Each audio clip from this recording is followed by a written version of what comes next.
भाई क्या कर रहे हो? Hi everyone, I am Pratik Taldar, Chartered Accountant and your Accounts Faculty at iExamB।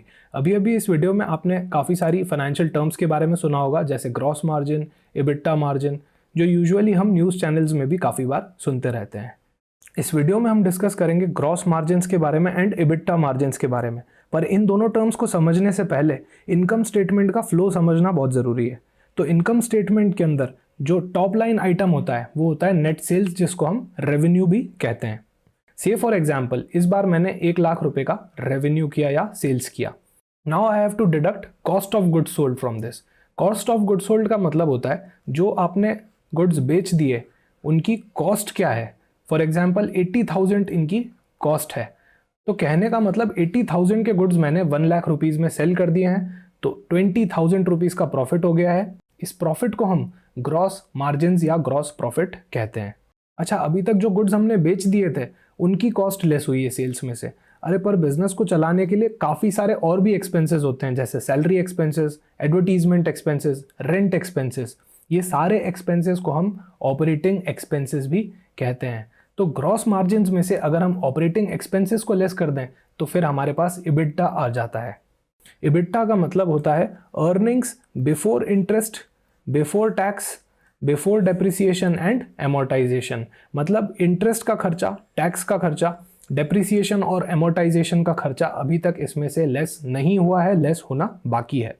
एक बढ़िया अकाउंटेंट को सिर्फ सेल्स देख के एक्साइटेड नहीं होना चाहिए, क्योंकि पॉसिबल है कि सेल्स तो करोड़ में हो रही हो पर इबिटा के नाम पे कुछ भी नहीं बच रहा ऑर्गेनाइजेशन में। चलो देखते हैं जो वीडियो में आपने इबिटा सुना था वो निकाला कैसे गया। सबसे पहले यूनिट इकोनॉमिक्स में हमने देखा था average order value. Average order value कुछ नहीं बल्कि सेल्स होता है। तो 400 रुपीज़ की हमारी सेल्स हो गई। कॉस्ट ऑफ गुड सोल्ड दे रखा है 160 का, 160। तो 160 रुपये की चीज़ हमने 400 रुपये में बेच दी, तो 240 रुपीज़ हमारा ग्रॉस मार्जिन हो गया।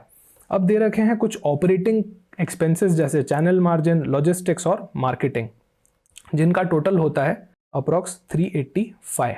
तो 385 रुपीज़ के हमारे ऑपरेटिंग एक्सपेंसेस हो गए। ग्रॉस मार्जिन में से अगर ऑपरेटिंग एक्सपेंसेस को हटा दिया जाए तो इबिटा मार्जिन आ जाता है, जो इस केस में -145 होता है। अब अगर एक अच्छा अकाउंटेंट बनना है तो इन टर्म्स का आपको बहुत अच्छा अंडरस्टैंडिंग होना चाहिए, और अगर एक अच्छा शार्क बनना है तो फिर तो आपको बिल्कुल ये टर्म्स आनी चाहिए। I would like to highlight that हमारा ईएमआरएस अकाउंटेंट का नया बैच चालू होने वाला है, जो पूरा एग्जाम ओरिएंटेड और प्रैक्टिकल अप्रोच से बना हुआ है।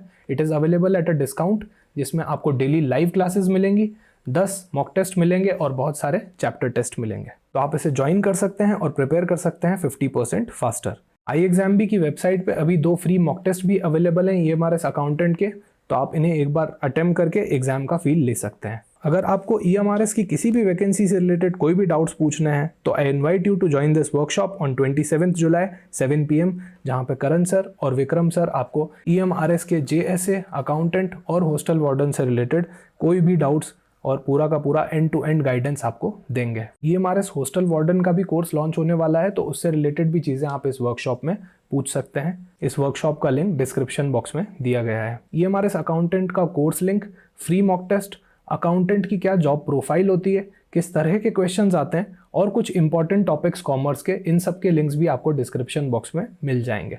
अगर आपको ये कंटेंट पसंद आया तो hit the like button and do subscribe to our channel. Thank you so much for watching. Join iExamB and prepare 50% faster.